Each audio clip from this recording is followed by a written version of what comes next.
ये क्या तरीका होता है बात करने का? क्या है यार, ये कौन है? इसको जरा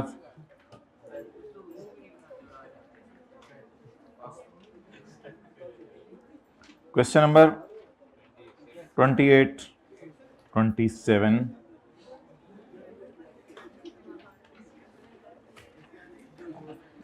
सलीम जो खाला रशीदा का बेटा था,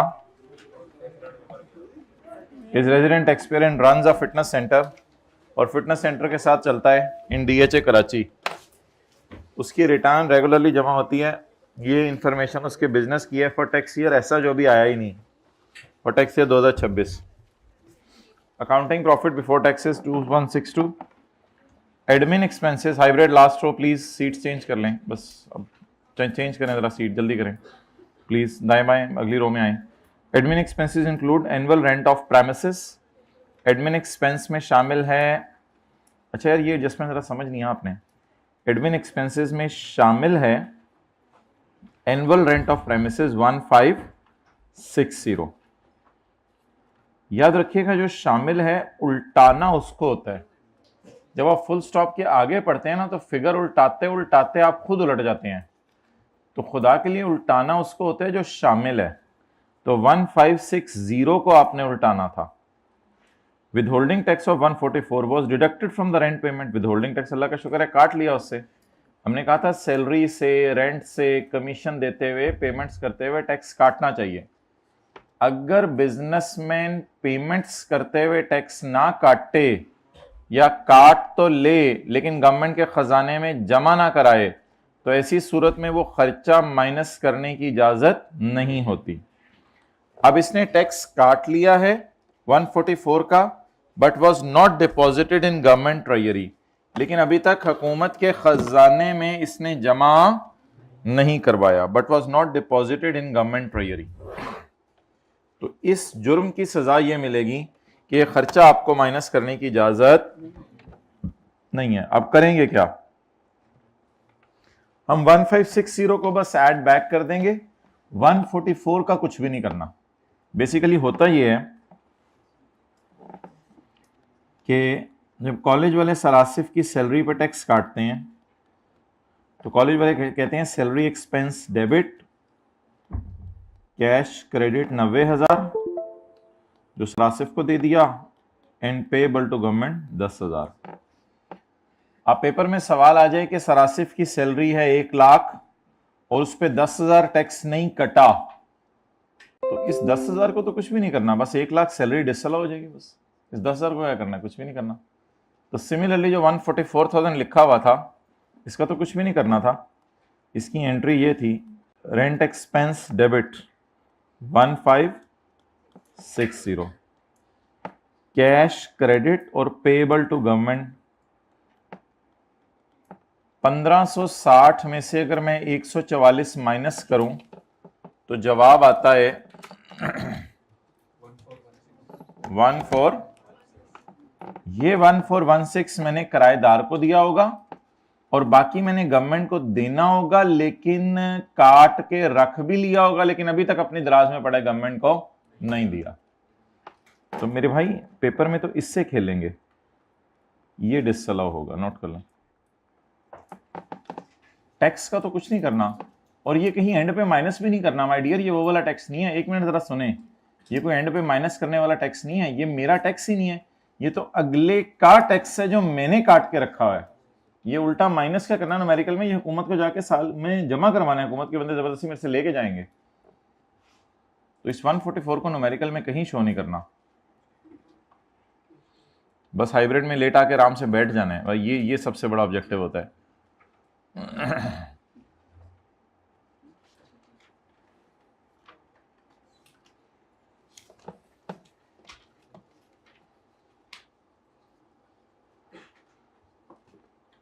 सुना था सर्दियां आ रही हैं,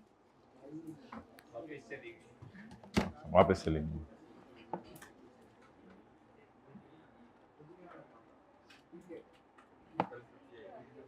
एक नहीं कल छुट्टी नहीं है, कल नॉर्मल क्लास है। एक पैसेंजर ट्रांसपोर्ट व्हीकल है यूज्ड फॉर उठाना एंड गिराना of employees of fitness centre. एक गाड़ी है जिस पर एम्प्लॉइज, ठीक है आप सेल्स टैक्स से खेलें, जो मर्जी करें, आई कैब आपसे खेलेगा, कर लें जो भी करना है, जितने दिन रहेंगे जो मर्जी करें, आप लोग कौन पूछ रहा है, जो मर्जी करो, आपको क्या मसला है, आपने कौन सा जो है वो पेपर देनी है, हद होगी, अजीब बातें करते हैं। Passenger transport vehicle use for pick and drop off employees of fitness centre was disposed of for 80 lakh. ये 80 लाख की पैसेंजर ट्रांसपोर्ट व्हीकल बेची है। व्हीकल खरीदी थी 85 लाख की, यानी 75 लाख से महंगी। अच्छा, ये माना कि ये पैसेंजर्स को ट्रांसपोर्ट करती है, पिक एंड ड्रॉप देती है, लेकिन हमने दो लफ्ज़ पढ़े थे, प्लाइंग फॉर हायर और नॉट प्लाइंग फॉर हायर। ये प्लाइंग फॉर हायर फिर भी नहीं है, इस वजह से कि ये सवारियों को बिठा के किराया नहीं लिया जाता इसमें, बल्कि सवारियों को बिठा के किराया लेने के बजाय अपने एम्प्लॉयज़ को ही घर में छोड़ा जाता है, और अगले दिन दोबारा जब वो नींद पूरी कर लें, सुबह उठ के दोबारा उनको जो है वो गधे की तरह ले आते हैं, फिर शाम को छोड़ आते हैं, फिर उनको नींद पूरी कराते हैं, फिर अगले दिन सुबह की तरह ले आते हैं। ये हो रहा है, ज़रा आपको क्या पता क्या क्या हो रहा है। तो ये गाड़ी जो है इसकी कॉस्ट को 75 लाख पे रिस्ट्रिक्ट करेंगे, बिकॉज ये passenger transport vehicle plying for hire नहीं है, सवारियों से किराया नहीं लिया जा रहा, not plying for hire. Accounting gain आपने उल्टा देना था, इसको आपने न्यूमेरिकल के फेस पे क्या कर देना है, लेस कर देना है। और टैक्स वालों का गेन अगर आपको नहीं निकालना आता 75 लाख से ऊपर वाली गाड़ी का, तो बस ठीक है, फिर आप जाने और घर वाले जाने आपके, उसमें मैं बीच में इंटरफेयर नहीं करूंगा फ्रॉम नाउ ऑनवर्ड्स। एक गाड़ी एक्वायर की है लीज पे, गाड़ी 70% बिजनेस में यूज हो रही है और 30% घर में। अच्छा माय डियर, एक बात याद रखिएगा, अब जो अकाउंटिंग डेप्रिसिएशन और इंटरेस्ट है उस पे 70 ना लगा दीजिएगा, क्योंकि ये वो है जो खर्चों में पड़ा हुआ है। अब उस पे 70 लगा नहीं लगा, हमने बस उल्टाने उसको जितना पड़ा हुआ है। अब ये जो फिगर्स उल्टाते हुए 70-30 लगाने के चक्कर में जाते हैं, ये मारे जाते हैं, क्योंकि उसने क्या, मैंने खर्चों में इतना डाल दिया है, अब वो 70% तुमने लगा के डाला है, लगाए बगैर डाला है, ये अकाउंटिंग वाले जाने, हमें इससे कोई कंसर्न नहीं, हमने जो डाला है हम उसे उल्टा रहे हैं, वो सही डाला है गलत डाला है, जो मर्जी किया तुम लोगों ने, हमें उससे कंसर्न नहीं। मुझे नहीं पता ये अकाउंटिंग डेप्रिसिएशन 70% या पूरी 100% है, मुझे नहीं पता ये इंटरेस्ट 100% है 70% है, आई डोंट नो। मैंने बस ये लफ्ज पढ़ा, accounting depreciation financial charges were recorded in P&L, बस वर रिकॉर्डेड का लफ्ज मेरे लिए काफी है। अब मैं कोई 70-30 नहीं लगाऊंगा, आई विल जस्ट उल्टा दिस फिगर। तो प्लीज अकाउंटिंग के फिगर्स उल्टाते हुए 70-30 के चक्कर में जिंदगी में कभी ना पड़िएगा। जिस फिगर के साथ इंक्लूड का लफ्ज लिखा हो कि ये इंक्लूड है, ये रिकॉर्डेड है, उल्टाएं, इसको खत्म करें बात। अब आपने न्यूमेरिकल के फेस पे इसको ऐड कर देना है 6 लाख को, और इसको भी ऐड कर देना है, और इसको लेस करना है, बट 70% करके इसको लेस कर देना। सलीम को गेन आया है 50,000 का, ये वाला, on disposal of shares, details are as under. ये तस्वीर खींचो यार, यहाँ पे स्पेस आनी चाहिए, details are as under. Name of investee,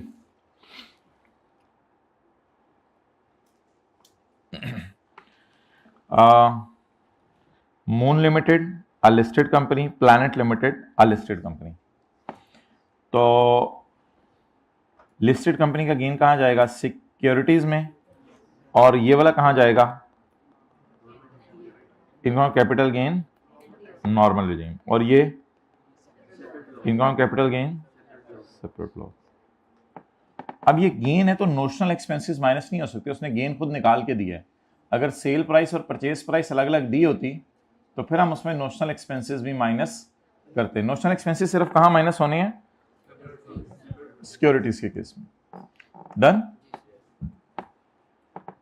चलें, कल कौन सा सवाल डिस्कस करना है, क्वेश्चन नंबर 41। ओके, अब आ जाए उधर। जिथे दी डंकी, सॉरी अगर आप माइंड करते हैं ऐसी बातें, मैं इंशाल्लाह जारी रखूंगा। माय डियर, माय डियर, आज क्या तारीख है? 1 2 3 4 5 6 7, 7 दिन रह गए दिसंबर के, और 31 दिन रह गए जनवरी के। 7 जमा 31 38, और फरवरी के इस दफा माशाल्लाह कितने दिन है? 28 दिन है। तो 28 जमा 38 कितने हो गए? 66। और 66 में इस दफा तो माशाल्लाह 3 से ही पेपर भी शुरू हो रहे हैं, यानी दोनों तरफ से जबरदस्त सैंडविच है। उधर से 28 को फरवरी को खत्म हो रहा है और इधर से 3 मार्च को पेपर शुरू हो रहे हैं।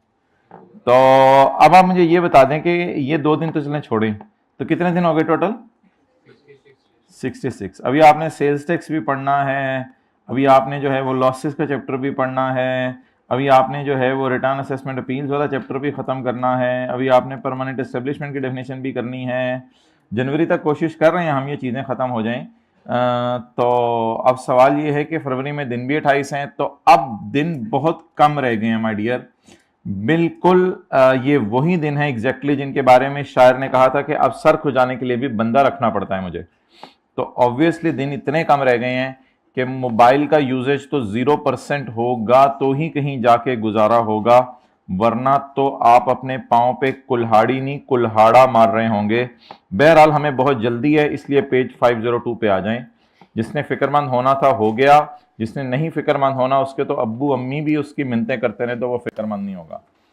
रिटेलर, अल्लाह ना करे ऐसा मौका है वो मिन्नतें करें। रिटेलर बिल्कुल बिल्कुल वक्त खत्म हो चुका है, बस समझ लें पेपर सर पे खड़े हैं, तलवार मंडला रही है। वैसे मौत उससे भी ज्यादा करीब है, इसलिए उसकी जरा ज्यादा तैयारी करें। अच्छा जी, retailer,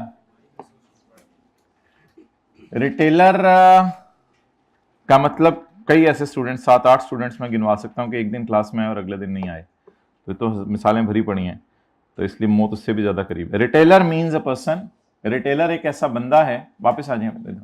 retailer means a person selling goods to mango people, general public, for consumption, कि वो घर में इस्तेमाल करें। तो रिटेलर वो बंदा होता है जो ऐसे बंदे को चीजें बेचे जिसने आगे चीजें कहां इस्तेमाल करनी है? घर में इस्तेमाल करनी है।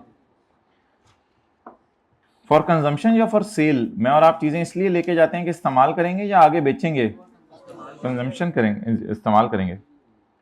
अच्छा, कई दफा लोग इंपोर्ट और रिटेल का बिजनेस मिक्स कर लेते हैं, हो जाता है ना ऐसा, इंपोर्ट भी कर रहे हैं चीजें बाहर के मुल्क से और वही चीजें दुकान पे रख के बेच भी रहे हैं, ऐसा भी करते हैं लोग। अच्छा, कुछ लोग कहते हैं पाकिस्तान में मैन्युफैक्चरिंग और रिटेल भी मिक्स कर लेते हैं, जैसे हश पपीज वाले हैं या बाटा वाले हैं, वो मैन्युफैक्चरिंग भी कर रहे हैं और बेचने की अपनी दुकानें भी खोली नहीं है, तो मैन्युफैक्चरिंग भी कर रहे हैं और रिटेल भी कर रहे हैं। लेकिन पेप्सी और कोका कोला वाले खाली मैन्युफैक्चरिंग कर रहे हैं, वो तो रिटेल नहीं कर रहे हैं। मैं कोका कोला की फैक्ट्री आउटलेट से बोतल लेने जा रहा हूं, वहां से फ्रेश मिलेगी, ऐसी तो कोई बात नहीं है। तो कुछ लोग मैन्युफैक्चरिंग के साथ रिटेल मिलाते हैं, कुछ लोग मैन्युफैक्चरिंग के साथ रिटेल नहीं मिलाते, कहते हैं मुझे कोई फर्क नहीं पड़ता। A person combining the business of import and retail and manufacture with retail shall notify to FBR, FBR को बताएगा, एंड एडवर्टाइज, और एडवर्टाइज भी करेगा, 2 काम करेगा, नोटिफाई करेगा एंड एडवर्टाइज करेगा। मैंने कल वाला भी याद नहीं किया, ये चैप्टर मैंने साथ साथ याद करना था, अभी मेरे से पूछा जाए तो मुझे हल्का फुल्का भूल गया है, हद होगी। चलो खैर है, अभी एक ही दिन हुआ है, आज इंशाल्लाह दोनों दिन का इकट्ठा याद कर लूंगा। अच्छा, हम ये कह रहे थे कि ये बंदा नोटिफाई करेगा और एडवर्टाइज करेगा और हाइब्रिड में थर्ड रो में बातें करेगा आपस में। मैंने प्लीज आप दोनों को कहा था कल कि चेहरा दाएं बाएं करके कोशिश करें इसके बगैर बातें करने की, इसकी प्रैक्टिस करें अगर करनी ही है तो। चल अब मैं ही मजबूर हो गया ना ये कहने पे कि करनी है तो करें, लेकिन बस मुझे ना पता चले। Shall notify and advertise wholesale price and retail price separately. Now what is wholesale price and what is retail price? मिसाल के तौर पे हश पपीज वाले हैं, वो ये कहते हैं कि हश पपीज के जूते कभी बाटा पे पड़े हुए देखे आपने? यह अजीब दीवाने लोग हैं, हाथ खड़ा करें जिन्होंने पड़े हुए देखे हैं। जी जी, और छोटे शहरों में आप अक्सर चले जाएं, बाटा की दुकानों पे हश पपीज के जूते पड़े हुए हैं, तो वो जहाँ पे हश पपीज वाले अपना रिटेल आउटलेट नहीं बनाते तो वहां पे किसी और की दुकान पे रखवा देते हैं, इसमें कोई मसला नहीं। पता नहीं आप किस दुनिया में रह रहे हैं। अच्छा जी, अब हश पपीज वाले होलसेल प्राइस इनकी अलग होगी और रिटेल प्राइस अलग होगी। हो सकता है हश पपीज वाले जूता बेचते हों 12,000 का अपनी दुकान पे, लेकिन अगर बाटा कहे कि मैं तुम्हारे जूते बेचूंगा तो बाटा को ये 11,000 का बेचेंगे ताकि बाटा वाले आगे कस्टमर को कितने का बेचें, 12,000 का।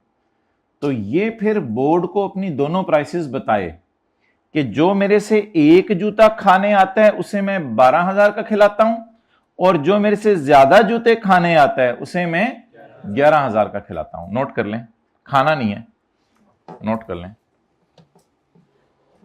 ये जितने बुजुर्ग बने बैठे हैं ना कि हमें थ्योरी आती है और हमने खुली कचहरी ज्वाइन नहीं करनी और नहीं सुनाना, आज सबके साथ वो होगी जो दुनिया देखेगी।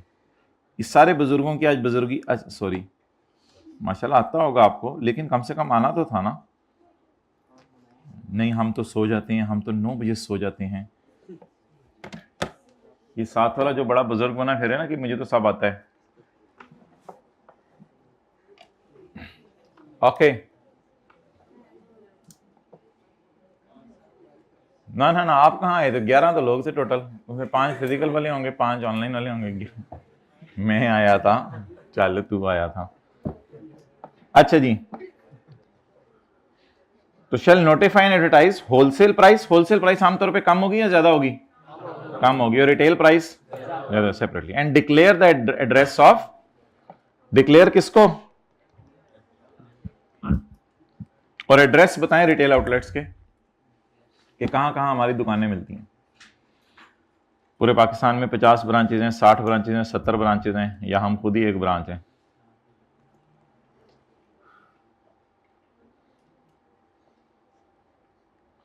अच्छा, पहले अब मैंने आपको मुश्किल डेफिनेशन पढ़ानी है, फिर आसान।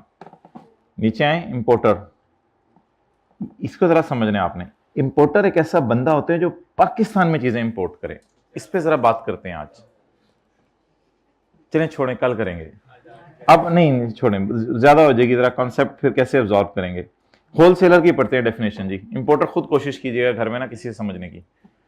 तो ये प्रिंसिपल्स आपको कहते हैं हमें नहीं पढ़ाया उन्होंने, शिकायत लगा दें जाके। होलसेलर, होलसेलर तो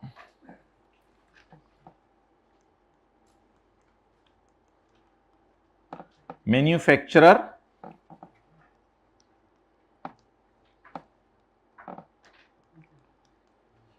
होलसेलर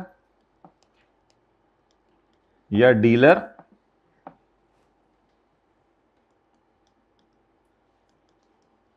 और रिटेलर या कस्टमर।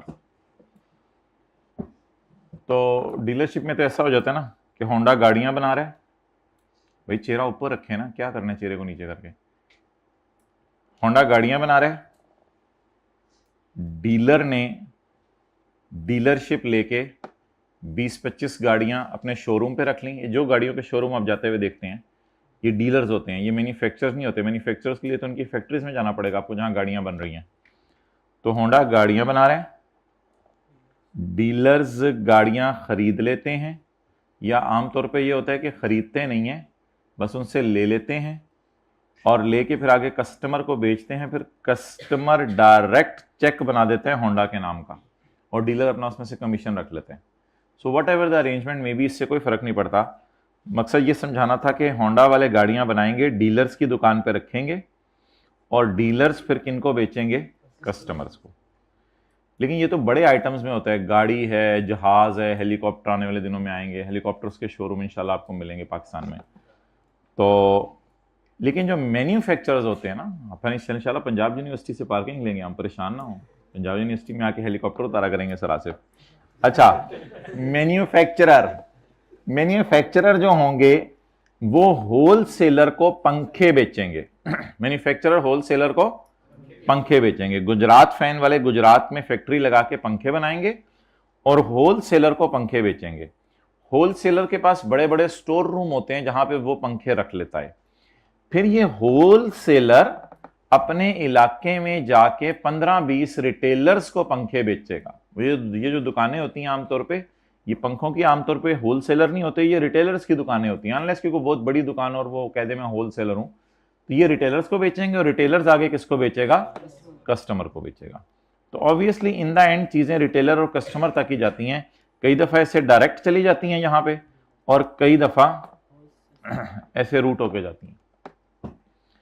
तो अब ये जो डेफिनेशन है हमारी, थोड़ी देर पहले हमने डेफिनेशन पढ़ी है रिटेलर की, और हमने इससे कहा है कि रिटेलर मैन्युफैक्चरिंग और रिटेल को भी मिला सकता है आपस में, और इंपोर्ट और रिटेल को भी मिला सकता है आपस में। लेकिन अगर ये कर रहा है काम, तो फिर होलसेल प्राइस और रिटेल प्राइस अलग अलग बताएगा।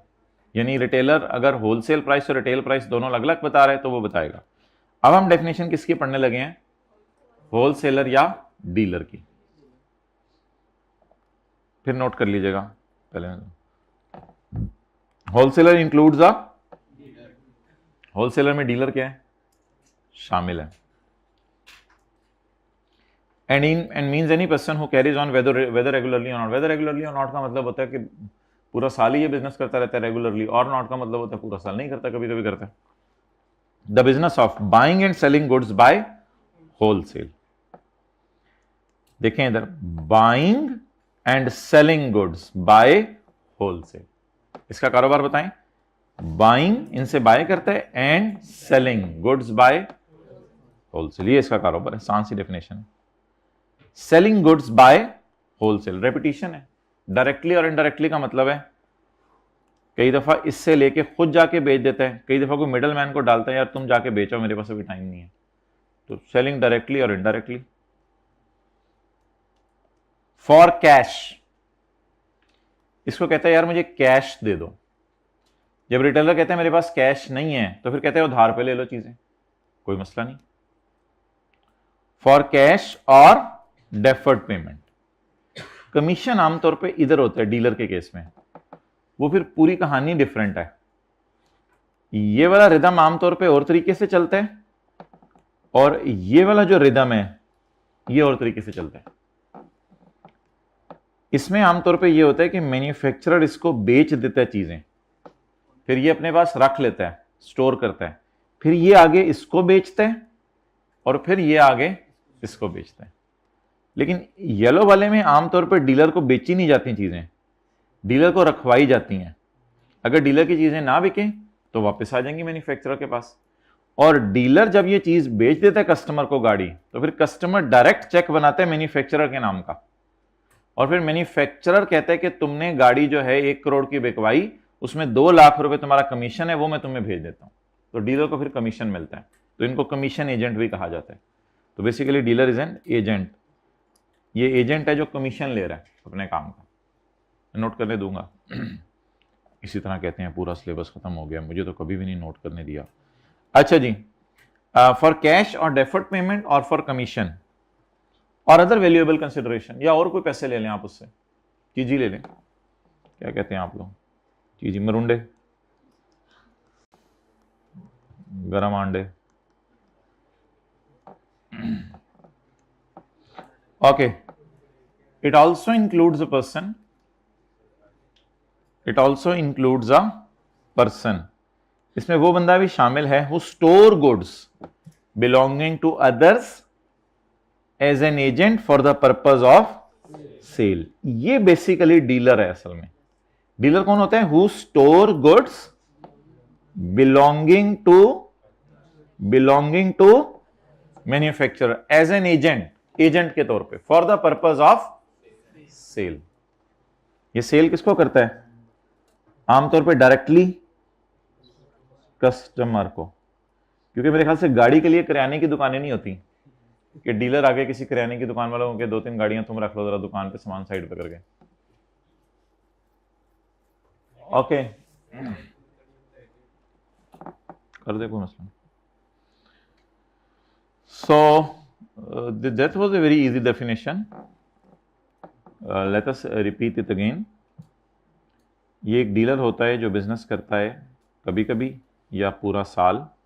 इसमें वो चीज़ें खरीदता है और बेचता है बाय होलसेल, या बेचता है चीज़ें बाय होलसेल, पैसे भी ले लेता है, कभी किस्तों पे ले लेता है, कभी कमीशन ले लेता है अपने काम का। इसमें वो बंदा शामिल है जो चीज़ें स्टोर करे मैन्युफैक्चरर की और एजेंट के तौर पे आगे उनको बेचे। अच्छा जी,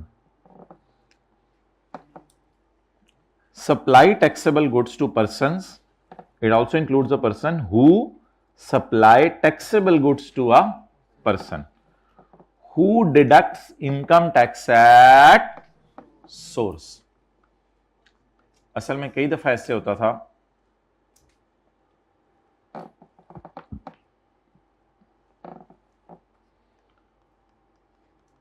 कि होलसेलर गवर्नमेंट इंस्टीट्यूट्स को चीजें बेचता है, जैसे आर्मी, पुलिस, हॉस्पिटल्स, इन लोगों को। अब लॉ मेकर ना थोड़ा सा अल्फाज के चुनाव के अंदर अल्फाज चुनते हुए उसने थोड़ी सी बोंगी मार दी। उसने कहा कि मैं ज़रा मुश्किल काम करके देता हूँ। कहते हैं गवर्नमेंट आपको पता है कौन होती है? गवर्नमेंट लोगों का टैक्स काटती है। आप कहें गवर्नमेंट तो आमतौर पर टैक्स नहीं काटती। हाँ, कभी कभी काटती है, हमने सुना है। गवर्नमेंट के पास कोई पुलिस का अफसर है, उसका टैक्स काट लेगी उसको सैलरी देते हुए। गवर्नमेंट के पास कोई जनरल साहब हैं, उनका टैक्स काट लेगी उसको सैलरी देते हुए। गवर्नमेंट सैलरियाँ तो देती है लोगों को। गवर्नमेंट आमतौर पे लोगों को और तो काम नहीं, सैलरियाँ तो देती है। सैलरी अगर हुकूमत का एम्प्लॉय है तो सैलरी देते हुए गवर्नमेंट भी टैक्स काटती है। तो अब इसने रिटेलर कस्टमर के साथ गवर्नमेंट इंस्टीट्यूट लिखना चाहिए था, लेकिन इसने कहा wholesaler is a person who sells goods to a person who deduct tax. अब इस तरह की बात इसको नहीं करनी चाहिए थी। उन्होंने कहा था wholesaler is a person who also sell goods to government institutes. Obviously कभी कभी गवर्नमेंट कहती है रॉयल फैन को कि यार हमें जो है वो 100 पंखे चाहिए, क्योंकि हमने आर्मी के अंदर एक नई छावनी लगानी है तो हमें 100 पंखे चाहिए। तो रॉयल फैन कहते हैं सॉरी भाई, वो तो अभी मैं प्रोडक्शन बंद की हुई है, होलसेलर के पास बहुत पंखे पड़े हैं, आप जाएं उनसे ले ले। आप होलसेलर के पास जाते हैं, होलसेलर आपको पंखे बेच देता है। तो गवर्नमेंट का नाम इसने यूज नहीं किया और कह दिया it is a person who deduct tax at source, जो दूसरों को पैसे देते हुए टैक्स काटती हैं। पता नहीं ये क्यों लिखा है इसने, अजीब सी बात है। Sale taxable goods to government. Government कौन है? गवर्नमेंट कौन है? आगे ब्रैकेट में इसकी definition, government is a person who deduct income tax at source. Government लोगों का टैक्स काटती है। कहां टैक्स काटती है? एक दो मिसालें मैंने आपको दे दी।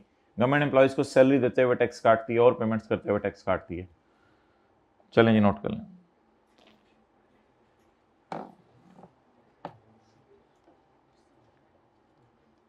Government is a person which deduct tax, जो लोगों का टैक्स काटती है। बड़ी अजीब सी लाइन लिखी है, पता नहीं कोई तुक भी नहीं थी इसकी। हाइब्रिड में एक दो रोज में तो बिल्कुल भी लिखा नहीं जा रहा, क्योंकि ऑब्वियसली वो घर से लिख के लाए हैं।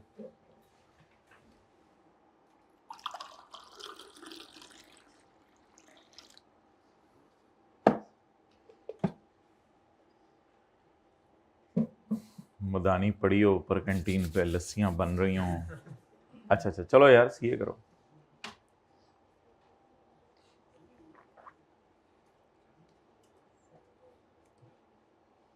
साथ वाले को अगर सर्दी लगे तो उसको घर से ना आपने खेस ला के देना है। खेस वो नहीं होता था वो जिसपे वो कुछ बना होता है, पता है, सफेद सा, और वो ऐसे ऐसे ऐसे ऐसे बने होते हैं, समझ रहे हो ना, मशहूर जमाना खेस।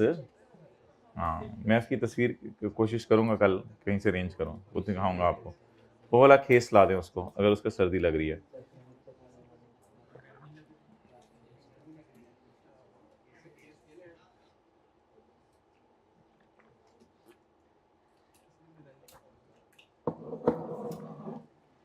Really impressive. कल कुछ लोगों स्टूडेंट्स ने सुनाया and it was really great, माशाल्लाह। मैं तो खुद मुतासिर हो गया कि लॉ मेकर को शर्म आ जाए।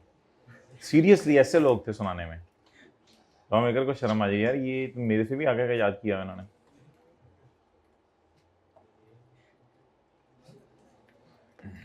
हर एस्पेक्ट कवर कर रहे थे वो बात का।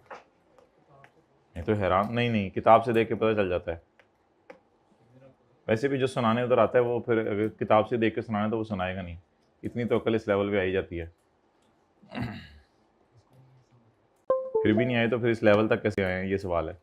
अच्छा, तो government is a person, it also includes a person who supply taxable goods to a person who deduct income tax at source. तो ये गवर्नमेंट इंस्टीट्यूट्स हैं, इंस्टीट्यूट्स। आपको वार्म अप किया जा रहा है, जब आप वार्म अप हो जाएं तो बताइएगा। आज सेल्स टैक्स का पहला न्यूमेरिकल करना है हमने। अच्छा जी, डिस्ट्रीब्यूटर,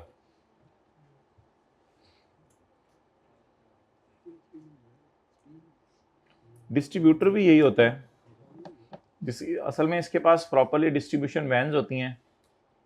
डिस्ट्रीब्यूटर कभी यहां से यहां चीजें दे रहा होता है जाके वैन खरीद के, कभी यहां से यहां चीजें दे रहा होता है वैन खरीद के। तो ये जो ट्रांसपोर्टर होता है इनके दरमियान, इसको समझ लें डिस्ट्रीब्यूटर कहते हैं। कभी कभी इसके पास स्टोर रूम भी होता है, फिर वो होलसेलर भी बन जाता है साथ, वो मर्जी है उसकी। पहला डिस्ट्रीब्यूटर असल में इसको अपॉइंट करते हैं मैन्युफैक्चरर या इंपोर्टर। इस डायग्राम में आप इंपोर्टर डाल सकते हैं, यहां पे मैन्युफैक्चरर के नीचे इंपोर्टर। कई दफा इंपोर्टर इनको चीजें देता है, वो आगे दे देते हैं। तो डिस्ट्रीब्यूटर वो होता है जिसको, और कई दफा इंपोर्टर को आप डायग्राम में इससे पीछे लाके भी डाल सकते हैं, क्योंकि इंपोर्टर मैन्युफैक्चरर को चीजें बेचेगा, फिर मैन्युफैक्चरर आगे बेचेगा, वो तो कोई फर्क नहीं पड़ता। इंपोर्टर को यहां भी कर सकते हैं कि इंपोर्टर डायरेक्टली इसको चीजें दे रहा है, वो इसको चीजें दे रहा है, तू ते वापस अपनी जगह पे। डिस्ट्रीब्यूटर कौन है? डिस्ट्रीब्यूटर कौन है?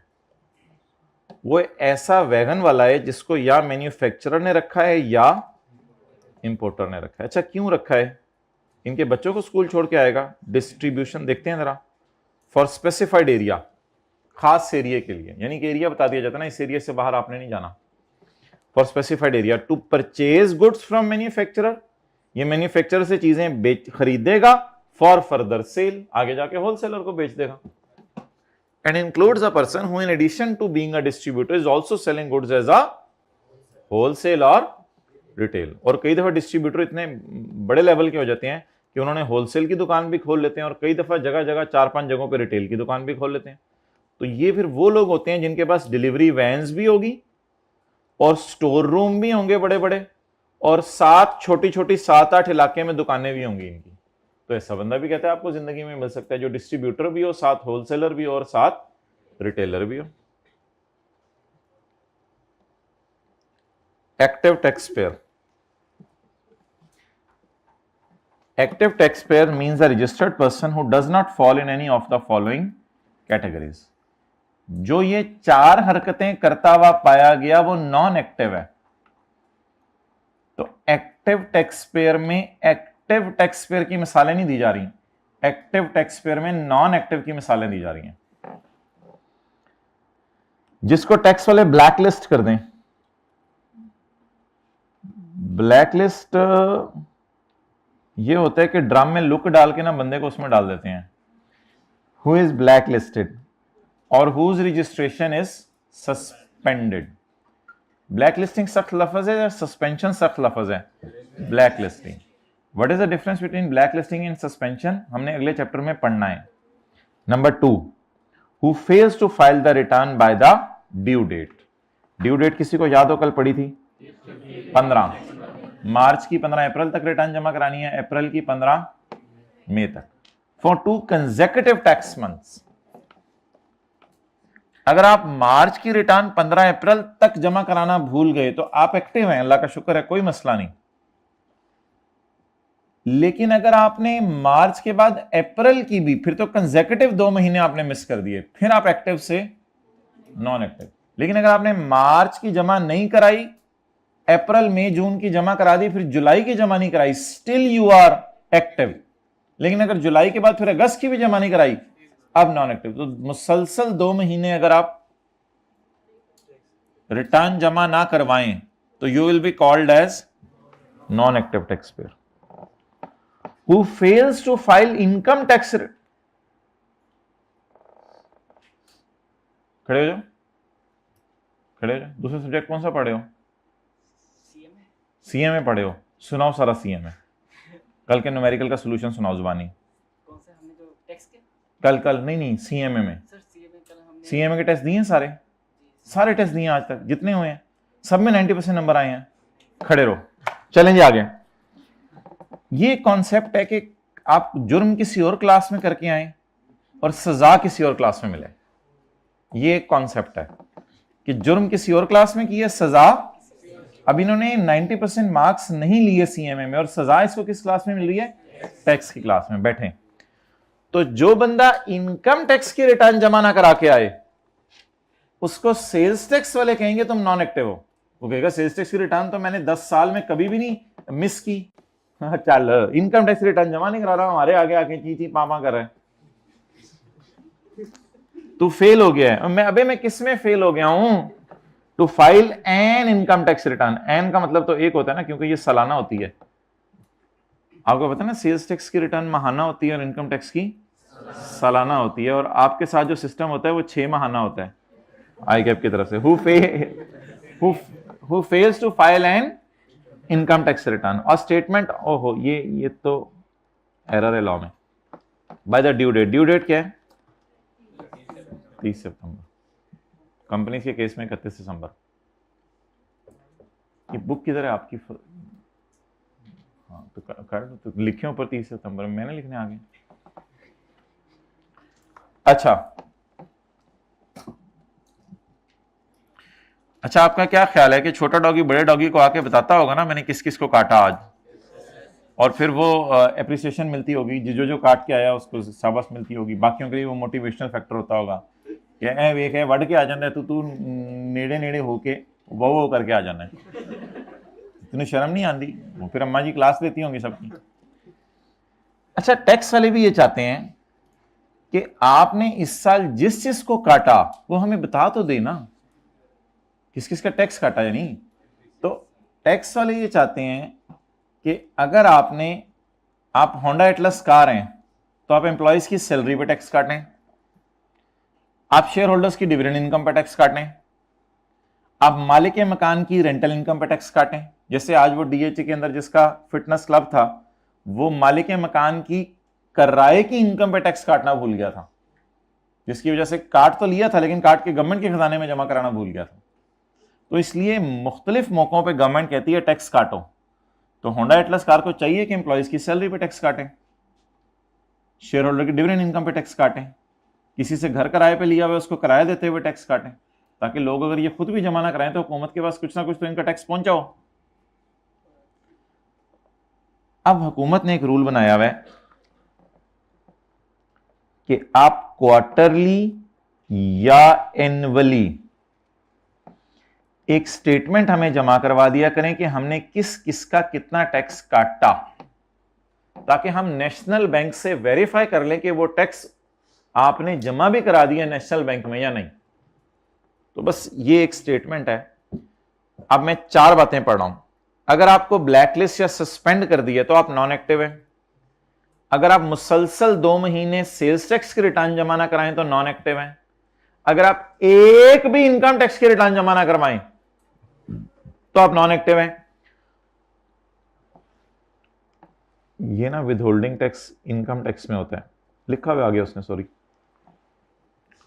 अगर आप इनकम टैक्स में लोगों का टैक्स काट रहे हैं तो हमें बता दें हर क्वार्टर के बाद, हर 3 महीने बाद या हर साल बाद कि किसका कितना कितना टैक्स काटा। और अगर ये स्टेटमेंट जमा नहीं करवाएंगे तो भी हम आपको क्या कह देंगे, नॉन। ये स्टेटमेंट क्या होगी कि हमारे एम्प्लॉय का नाम था अंजुम, उसकी सैलरी थी 15 लाख, हमने उस पर 1 लाख टैक्स काटा। दूसरा था अकरम, उसकी सैलरी थी 30 लाख, इस पे 2 लाख टैक्स काटा। इस तरह की स्टेटमेंट एक जमा करवा दें किस किस का कितना कितना टैक्स काटा। Who fails to file quarterly और withholding tax statement। withholding tax statement लिख लें क्या होती है, पहली दफा ये लफ्ज़ पढ़ा है। बिजनेसमैन बताता है कि मैंने किस किस बंदे का कितना कितना टैक्स काटा।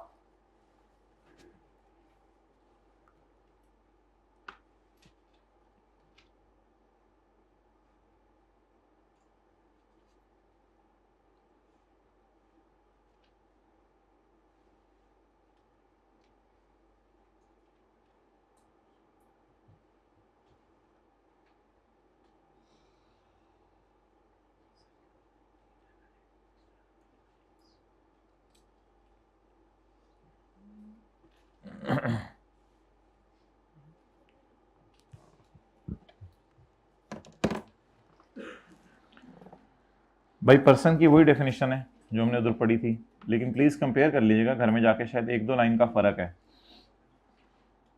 तो ये अब खुद ही पढ़नी है आपने। सूबे का सेल्स टैक्स, सूबे के सेल्स टैक्स हमारे सिलेबस में नहीं है। हमारे सिलेबस में से सेल्स टैक्स एक्ट 1990 है जो फेडरल गवर्नमेंट ने बनाया हुआ है। सूबों के सेल्स टैक्स हमारे सिलेबस में नहीं है। मीन्स द टैक्स जो कि लगाया है सूबों ने, जिसका नाम फेडरल गवर्नमेंट ने आजकल रख दिया हुआ है सूबे का सेल्स टैक्स। ठीक है, आप दोनों को तो डेफिनेशन बिल्कुल नहीं समझ आई होगी, हम आगे चल रहे हैं अल्हम्दुलिल्लाह। सेल्स टैक्स, अच्छा बहुत अरसा लोगों ने एतराज किया कि सेल्स टैक्स के लॉ में सेल्स टैक्स की डेफिनेशन नहीं है। फिर इनको शर्मिंदगी हुई, इन्होंने नया पॉइंट डाला 29A।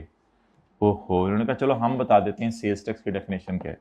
मैंने कहा सेल्स टैक्स टैक्स होता है, यही सुनना सी, टैक्स क्या होता है, वो जो 18% हमने पढ़ा था कल, सेल्स टैक्स टैक्स होता है। एडिशनल टैक्स भी होता है, एडिशनल टैक्स हम इंशाल्लाह पढ़ेंगे थोड़े सेक्शंस में आगे आके ना। डिफॉल्ट सरचार्ज तो आपको बताया हुआ है, लेट पेमेंट पे इंटरेस्ट होता है, लेट पेमेंट पे interest, fine penalty fees imposed, except fees and service charges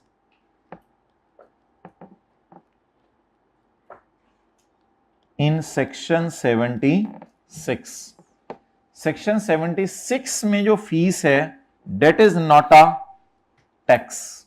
बोले, सेक्शन 76 में जो फीस है डेट इज नॉट अ, अब मैं आपको ये समझा नहीं सकता क्योंकि section 76 is out of syllabus, तो बस ये रट्टा मार लें, सेक्शन 76 में कोई फीस है और सर्विस चार्जेस हैं, debt is not a sales tax, वो फिर कुछ और होगा, पता नहीं क्या होगा। और कोई भी पैसे जो इस लॉ में देने हैं सबका नाम क्या है, सेल्स टैक्स। ओके जी, हाइब्रिड में क्यों सफल के सर पे, अभी तो नहीं मैंने हाथ रखने होगा। अब इस चैप्टर का जरा एंड निकालें।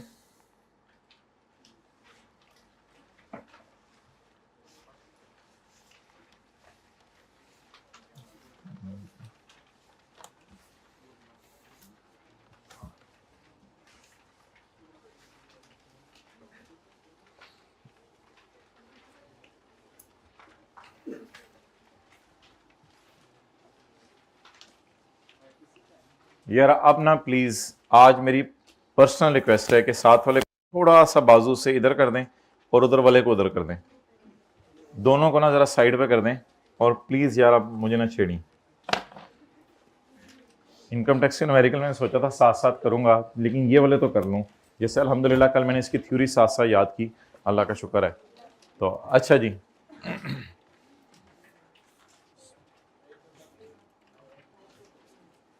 पेज नंबर है my dear 537 minus 5, 532।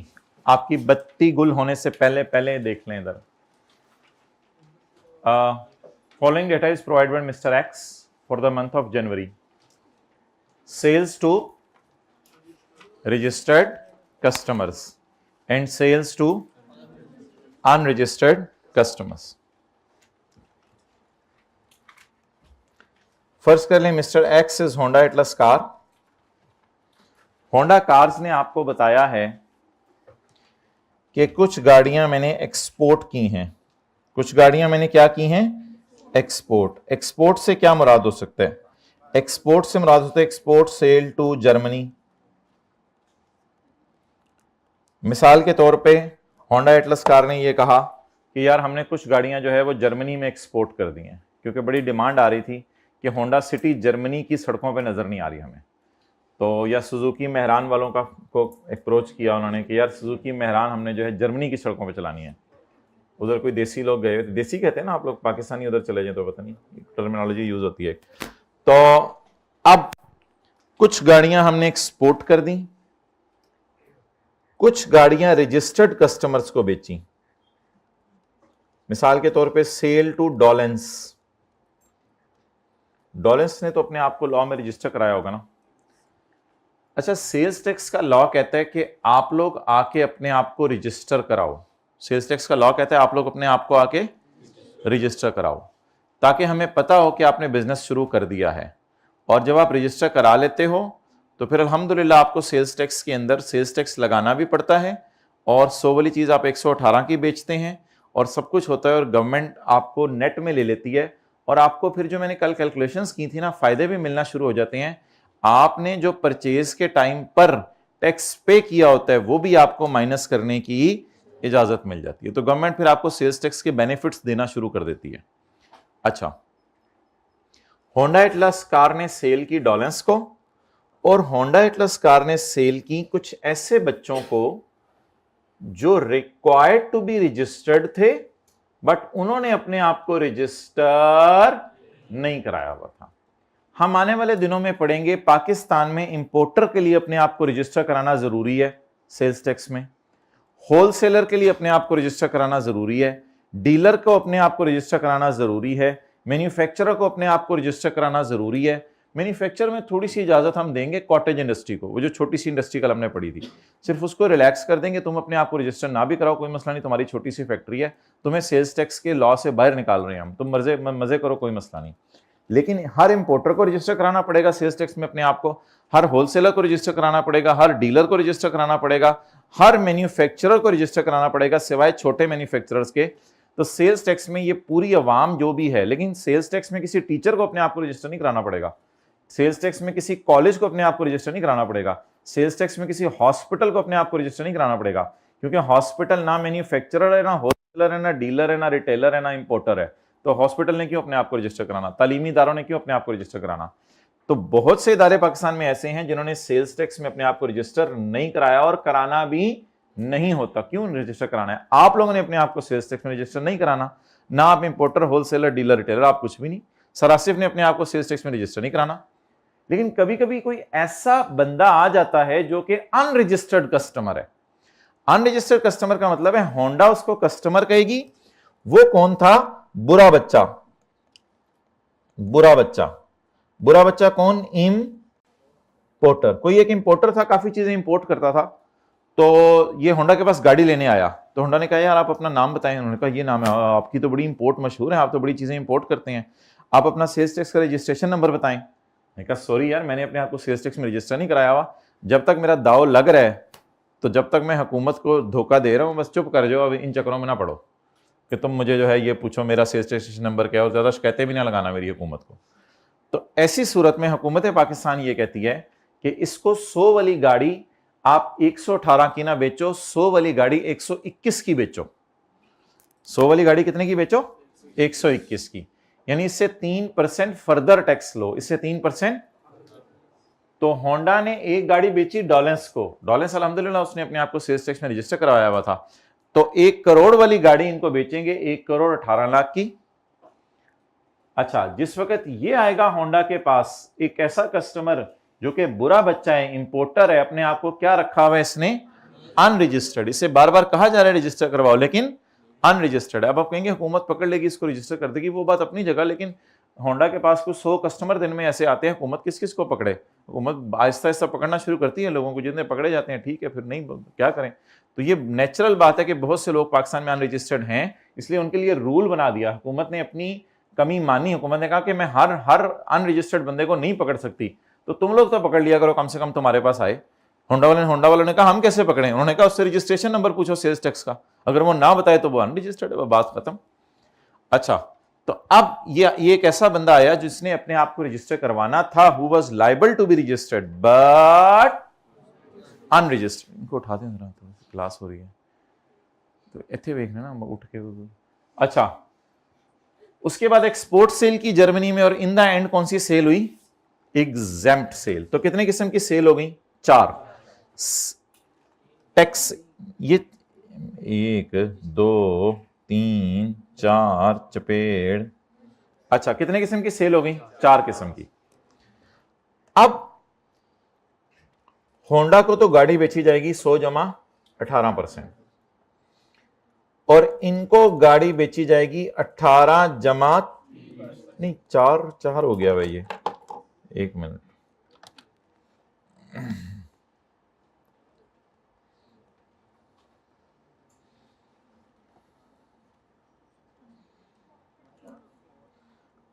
where sales are made to a person who has not obtained registration, a further tax shall be charged at the rate of 4% in addition to 18%. ये पढ़ेंगे हम page 509 किसी दिन। तो जिन लोगों ने registration नहीं ली हुई उनको क्या सजा मिलेगी माय डियर? उनको 118 की चीज बेचेंगे 122 की, 122 की।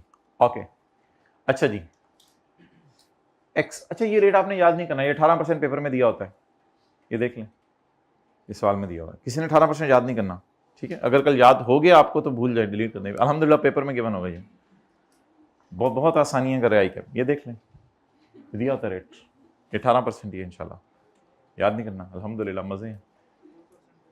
अच्छा जी, एक्सपोर्ट सेल टू 4% नहीं दिया होता, वो याद करना है। 4 4 4 याद हो गया, चलो। अच्छा इसके बाद एक्सपोर्ट सेल तो है, बाहर के मुल्क में चीजें बेची। बाहर के मुल्क में चीजें बेचने पे हुकूमत बहुत खुश होती है और हुकूमत कहती है करोड़ वाली गाड़ी हम करोड़ में बेचने को तैयार हैं। तो अगर होंडा एटलस कार ने कोई जॉन या जॉनी बाहर के मुल्क का पकड़ लिया और उसको पकड़ के सेल कर रहे हैं, या किसी सिम्पसन को या लारा को सेल कर रहे हैं, तो हुकूमत पाकिस्तान इस पर खुश होगी और हुकूमत पाकिस्तान कहेगी कि इसको करोड़ वाली गाड़ी करोड़ में भेज दो, पाकिस्तानी गाड़ियां बाहर की सड़कों पर चले, इससे अच्छी और क्या बात हो सकती है? सड़कें बैठ जानी। अच्छा नहीं क्यों, अल्हम्दुलिल्लाह। एग्जैम्प्ट सेल, अगली कौन सी सेल है? एग्जैम्प्ट सेल की मिसालें आपको आने वाले दिनों में दी जाएंगी। फिलहाल एक ऐसे अजीब सी मिसाल दे देता हूं जो कि सही मिसाल नहीं है। एग्जैम्प्ट सेल मिसाल के तौर पर यह है कि गवर्नमेंट ने कहा मुझे कुछ गाड़ियां बेचो, तो गवर्नमेंट ने कहा फिर इस पर टैक्स ना लगाना, 100 वाली गाड़ी 100 में ही बेच दो। तो आर्मी ऑफिसर्स को चाहिए होंगे, कुछ लोगों को चाहिए होंगे, तो ये एग्जैम्प्ट सेल कोई भी। तो एग्जैम्प्ट सेल पे टैक्स नहीं लगता, इधर मैं 0% भी नहीं लगाऊंगा, इधर मैं क्या लगाऊंगा? क्रॉस। तो मोहतरम ये 4 किस्म की सेल हुआ करेगी, एक 18% वाली, एक 22% वाली, एक 0% वाली, और एक सेल ऐसी हुआ करेगी जो एग्जैम्प्ट हुआ करेगी। जैसे इनकम टैक्स में होता था एग्जैम्प्ट मींस कुछ भी नहीं, तो इसको हम एग्जैम्प्ट सेल करार दे दिया करेंगे, इस पर टैक्स नहीं लगेगा। अच्छा ऑब्वियसली इन गाड़ियों को बेचने के लिए इससे पहले कुछ खरीदना पड़ा होगा, तो खरीदा हमने टायर था, मिसाल के तौर पे परचेज, इन गाड़ियों के लिए हमने टायर खरीदे। परचेज कुछ तो हमने रजिस्टर्ड बंदों से कर ली और कुछ परचेज हमने अनरजिस्टर्ड बंदों से कर ली। इसको न्यूमेरिकल में इग्नोर किया करेंगे, इसको न्यूमेरिकल में इग्नोर किया करेंगे, इसका न्यूमेरिकल में कोई इंपैक्ट नहीं हुआ करेगा। इस परचेज को डेड कर दिया करेंगे, क्योंकि इधर हम कुछ कर नहीं सकते। 18+4 वाला चक्कर, इधर हमारे हाथ में कुछ नहीं है। जरा समझने की कोशिश करें। मैं एक दुकान के ऊपर गया, वहां टायर मैंने खरीदे, तो जनरल टायर वालों से मैंने टायर खरीदे। मैं होंडा हूं तो रजिस्टर्ड सप्लायर मेरा जनरल टायर है, जनरल टायर। तो जनरल टायर वाले से मैंने टायर खरीदे, उसने लाख रुपए का बिल बना के दिया, उस पर 18,000 सेल्स टैक्स डला हुआ था, मैं 1,18,000 देके आ गया। और ये वो टैक्स है जो मैंने परचेज के मौके पे किया है। कल मैंने कहा था टैक्स इस मौके पे किया जाता है और इस मौके पे रिकवर किया जाता है। परचेज पे we pay tax and on sale we recover tax. ये और बात है कि यहां 0% और कुछ रिकवर नहीं हो रहा, वो और बात है। लेकिन at the time of sale we recover tax and at the time of purchase we pay tax. अब हम लाख रुपए वाले टायर 1,18,000 के खरीद के आएंगे और हमारे पास परचेज इनवॉइस होगी। ये परचेज इनवॉइस मस्ट है संभाल के रखना। जब ये परचेज इनवॉइस होगी और हमारे पास ये एविडेंस होगा इस चीज का कि मैंने चीज खरीद लिया, ये परचेज इनवॉइस जब हुकूमत को मैं दिखाऊंगा तो हुकूमत इस परचेज पे 18 लगा के मुझे न्यूमेरिकल में माइनस करने की इजाजत दे देगी। कहेगी इतना टैक्स तो तुम ऑलरेडी पे कर चुके हो, बड़े अच्छे बंदे हो, चलो कोई मसला नहीं। तुमने टायर खरीदे थे 1,18,000 के, उसमें 1 लाख तुमने जनरल टायर की दराज में और 18,000 जनरल टायर वालों ने तुम्हारा पहुंचा दिया हुआ हमें। तो that is purchase from sale के साथ ऑब्वियसली हमेशा टू लिखा होगा और परचेज के साथ फ्रॉम लिखा होगा। अच्छा जी, अब आप पिछली गली में गए, कोई आपने हल्की क्वालिटी के मिसाल के तौर पर टायर खरीदने थे। हल्की क्वालिटी के प्रोडक्ट्स भी लोग बनाते हैं, जरा मिडिल क्लास उसको खरीद ले, ठीक है, नहीं ज़्यादा अर्सा चलेंगे लेकिन लोग बनाते तो हैं चीज़ें, ठीक है। चाइना की चीज़ें 10 रुपये वाली एक दिन चलती है, बच्चे खेलते हैं, अगले दिन फारग हुई होती है। तो हल्की क्वालिटी की भी लोग चीज़ें बनाते हैं बस। तो आपने अब हल्की क्वालिटी के टायर खरीदने थे, आप पिछली गली में गए तो सीधा टायर वाला मिला आपको, तो सीधे टायर वाले से कहा यार टायर दे दे, उसने ₹1,00,000 के टायर ₹1,00,000 के दे दिया, आपने कहा यार वो सेल्स टैक्स, उसने कहा भाईजान सेल्स टैक्स नसो है तू, मुझे सेल्स टैक्स का पता भी नहीं होता क्या, तो बस 50,000 के टायर हैं, 50,000 का मेरे से ले लें, ₹1,00,000 का उससे मिल रहा था, 50,000 का मैं दे देता हूँ, जाएं छुट्टी करें। अब वो 50,000 पे 18% नहीं लगा सकता, क्योंकि 50,000 पे अगर मैं उसे 18% दे दूं तो उसने अपनी दराज में रख लेना, क्योंकि वो तो रजिस्टर्ड ही नहीं है, उस पर तो टैक्स उसने अपने आप को छुपाया हुआ है कहीं। तो ऑब्वियसली मुझे किसी डीओजी ने नहीं बाइट किया होगा कि मैं उसे 50,000 जमा 18% दे आऊं, क्योंकि मुझे पता है कि वो बंदा अपना रजिस्ट्रेशन नंबर बता ही नहीं रहा। तो जब वो बंदा ही अपना रजिस्ट्रेशन नंबर नहीं बता रहा तो मैं पागल हूं उसको जो है वो दे के आऊं। और इस तरह आप लोग कई दफा करते हैं, कोई बड़े होटल पर रेस्टोरेंट पर जाते हैं, आप सेल्स टैक्स दे आते हैं, लेकिन अगर कोई रेडी वाला आपको बिल बना के सेल्स टैक्स लेने लगे तो आप एकदम परेशान होते हैं, यार ये तुमने हुकूमत को जमा कहाँ कराना है मेरे से जो ले रहे हो। किसी रेडी के ऊपर दाल खाएं, वो ₹100 जमा, ₹18, ₹118 आपसे मांगे, आगे चलना से ₹118, मैं 100 दे दूं, बड़ी बात है। तो इसलिए जब आप अनरजिस्टर्ड बंदे से चीजें खरीदें तो इसे पेपर में हमेशा इग्नोर करना है। द रीजन इज कि आप पागल नहीं है कि आप उनको क्या पे करके आए, सेल्स टैक्स पे करके, तो इसे टोटली इग्नोर करना है। या हम कुछ कर नहीं सकते, बस कर ज्यादा से ज्यादा ये सकते हैं कि उसको जबरदस्ती दुकान से पकड़ के एफबीआर के दफ्तर ले जाएं, इतना कम से कम हमारे पास टाइम नहीं है, ये हुकूमत का काम है, ये हमारा काम नहीं है। तो इधर 18 जमा 4 वाला चक्कर नहीं लग सकता। तो उधर तो वो हमारे से चीज लेने आया हुआ था ना, फर्ज करें यही वाला बंदा जिससे मैंने टायर खरीदे हैं, कल को आ जाए यार आप मेरे से टायर खरीदने आए थे तो अब मुझे एक गाड़ी चाहिए थी, मैंने कहा आप ही के पास आ जाऊं, तो आपने कहा अब बता दो अपना रजिस्ट्रेशन नंबर, कहता है होता तो तब बता देता, अब आप इसकी जान ले लें, कोई मसला नहीं, जान ज्यादा हो जाएगी, सॉरी। अब आप ऐसा करें कि इसको करोड़ वाली गाड़ी 1,22,00,000 की बेच दें, क्योंकि अब तो वो मजबूर है, उसने गाड़ी खरीदनी है, तब अब आप उसे बेचें, कोई मसला नहीं। तो पता ये चला कि बुरे बच्चे से अगर आप चीज खरीदें तो उसे पेपर में इग्नोर करना है, और अगर बुरे बच्चे को चीज बेचें तो उसकी जान ले लें, ये फील करें मैं जान ले रहा हूं, उसकी जान ले लें। चलें अब ऐसे ऐसे करें, फिर आगे चलते हैं। साथ वाले के नोज को बचा के, माय डियर, साथ वाले के नोज को बचा के।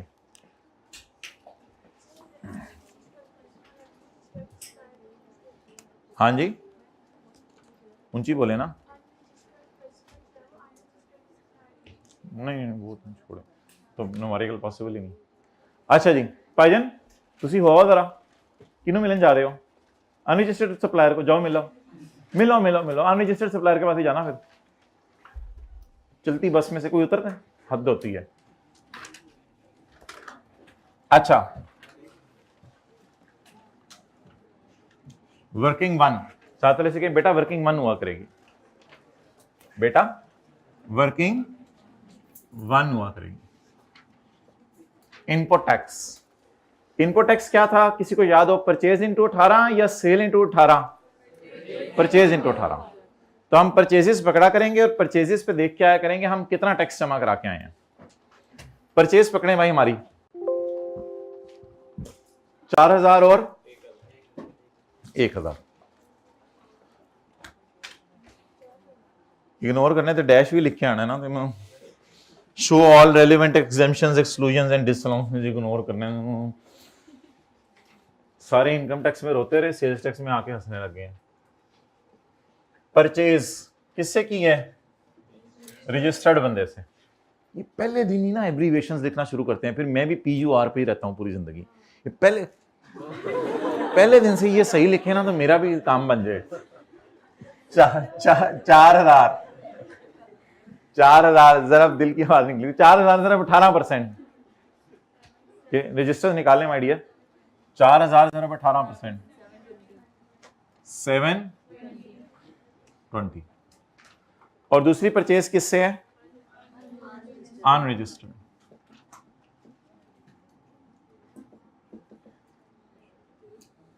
Total 720।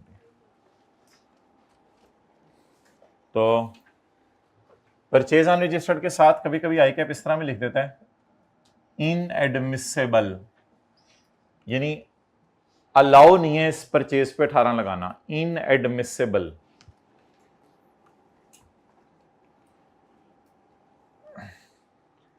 Purchase unregistered of rupees, बोले 1,000, ऑफ ₹1000, लेकिन आगे कुछ लगाना नहीं है इस पर।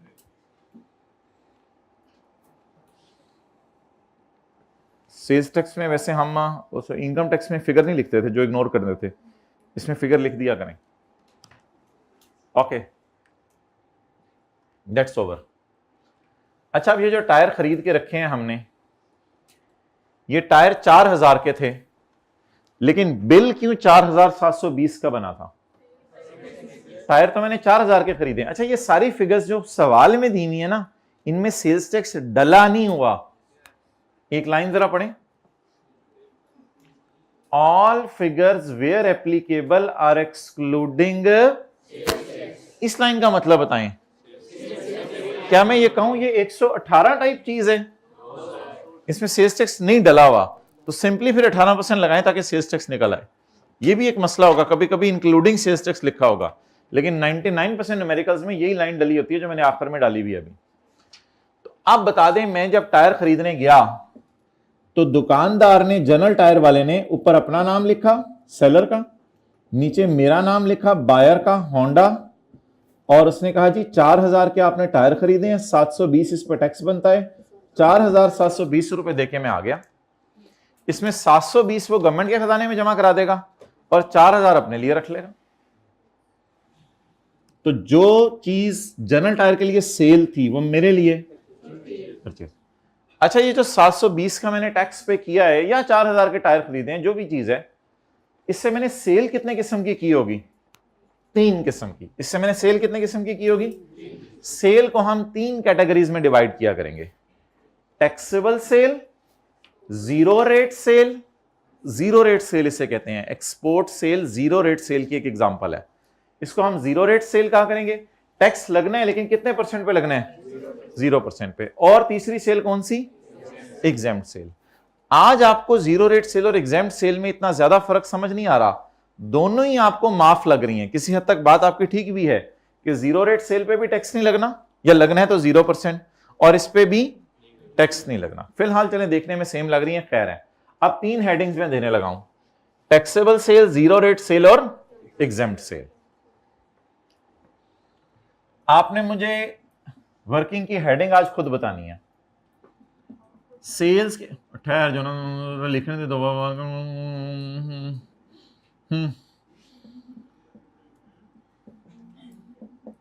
अच्छा चलें जी, बताएं यहां वर्किंग 2 में कितने किस्म की सेल आया करेगी? 3 किस्म की। इसमें रजिस्टर्ड अनरजिस्टर्ड को इकट्ठा रगड़ दें, वो कोई मसला नहीं। डॉलेंस में कितने की चीजें बेची हैं देख लेता हूं। बढ़िया क्यों, रिलैक्स। डॉलेंस को 900 की। डॉलेंस अच्छा बच्चा है। आचे बाचे को कितने की बेची? बोरे बाचे को। फिलहाल इसको अच्छा बच्चा बोरा बच्चा इकट्ठा कर दें, फेस पे लाके मैं अलग कर लूंगा इनको, फेस पे लाके न्यूमेरिकल के अलग कर लूंगा। तो डॉलेंस को 100 वाली चीज कितने की बेची? 118 की। और बुरे बच्चे को 100 वाली चीज 122 की। टोटल 1700। बाहर के मुल्क में कितनी चीजें बेची? 500। और ऐसी सेल जिस पे गवर्नमेंट ने मुझे जबरदस्ती कहा कि टैक्स ही नहीं लगाना, 0% नहीं, बस एग्जेम्प्ट कर दो। जीरो का लफ्ज भी ना बोलो। जीरो का मतलब है लग रहा है कुछ ना कुछ जो जीरो है, लेकिन एग्जेम्प्ट का मतलब है टैक्स ही नहीं लगाना। कितनी? 300। अच्छा, अब ये आ गई क्या? परचेज। प्रोग्राम। ये क्या आ गई? सेल। अच्छा, इनपुट बताएं, कहां लिखूं? किसके सामने लिखूं? बस ये आज का सवाल है, अगर किसी को समझ आ गया तो काफी है। ये 720 वाले टायर कौन सी वाली गाड़ी में लगे हैं? नहीं, इन गाड़ियों में तो हमने खुद ही उनको फोन करके कह दिया होगा टायर खुद ही लगवा लेना। पाकिस्तान से गाड़ियों में टायर नहीं लगते, बोंगे हैं हम, टायर लगा के भेजेंगे। तो मेरे तो ख्याल से इसको यहां लिखें 720। आप बता दें इस वर्किंग की हेडिंग, वर्किंग की हेडिंग में पूछ रहे हैं। अपॉर्शनमेंट। Well done. कौन जिंदगी में पहली दफा टैक्स पढ़ा है और इस वर्किंग की हेडिंग खुद बताइए, हाथ खड़ा करें। एक student. Apportionment. Apportionment of what? Excellent, apportionment of input. चलें जी हेडिंग लिख लें, अपोर्शनमेंट ऑफ इनपुट। इस तरह का काम हमने चौथी पांचवी क्लास में कर लिया था, मुझे याद है। बिजली वो आया था एडवर्टाइजमेंट का खर्चा, जब चैप्टर 4 शुरू किया था ना, नए नए आप आए थे, ये जज्बे चैप्टर 4 साथ याद करने, प्रॉपर्टी पढ़ेंगे, कैपिटल गेन पढ़ेंगे, बिजनेस पढ़ेंगे, 15-20 दिनों में बिजनेस होगा, अच्छा 7-8 दिनों में 15 ये होगा, अच्छा अच्छा अच्छा अच्छा। पहली क्लास हो रही थी, कैपिटल गेन शेयर्स का बेचना होता है, अच्छा अच्छा अच्छा। ओके मतलब ये क्या, आइंदा साथ साथ पढ़ लेना जिंदगी में, ये मकसूद है। आप जो हो गया अगले सेशन में थोड़ा सा। अच्छा जी, तो अब मुझे ये बताएं कि ऑब्वियसली सारी जो गाड़ियां सेल हुई हैं उन सब में ही टायर इस्तेमाल हुए होंगे ना, तो इसलिए ये सारे टायरों की परचेज का 17% है। अच्छा, ये एक मजे की बात सुने, ये फिगर इस वक्त 100 पे पड़ी हुई है, यानी ये सेल है, और ये ऑब्वियसली 18 लग के पड़ी हुई है, उससे कोई फर्क नहीं पड़ता, बस आप अपोर्शन करें, अपोर्शन करें। और आउटपुट हमने नहीं निकालना अभी, आउटपुट फेस पे निकाला करेंगे। आउटपुट पता क्या होता है?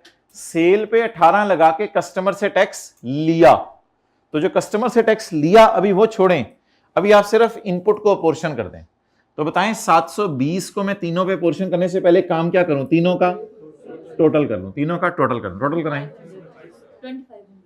2500। तो ये जरा पिक्चर जहन में ले लें, ये फिगर्स इधर आया करेंगी, ये इधर आया करेंगी, फिर आप अगला काम शुरू किया करेंगे। आप बोलें टोटल 20। अगर लेटर पकड़ के 720 डिवाइड बाय 2500 जरब 1700,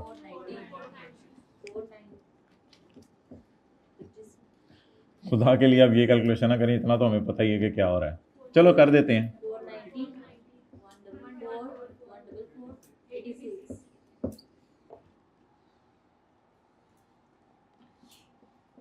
720 डिवाइडेड बाय, ये कैलकुलेशन शो नहीं करनी जो मैं कर रहा हूं, ये वाली 720 डिवाइडेड बाय 2500 ज़रब 300। माथा दिखाओ अपना, शुक्र है पता नहीं माथा किधर है आज, क्यों इतने बाल क्या फैलाए होते हैं sir? Please no personal comments. नहीं नहीं नहीं, ऐसा तो माना नहीं, अल्हम्दुलिल्लाह आप लोगों को कोई फर्क, और हम भी कोई ऐसी बात नहीं करेंगे इंशाल्लाह जिससे आप हर्ट हो, और जिस बंदे के हर्ट होने का डर है उससे तो ऑब्वियसली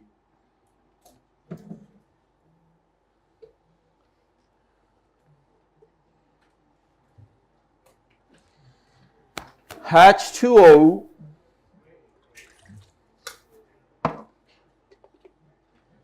आब कर, पता है पूरा आप लोगों को मुहावरा, आब कर।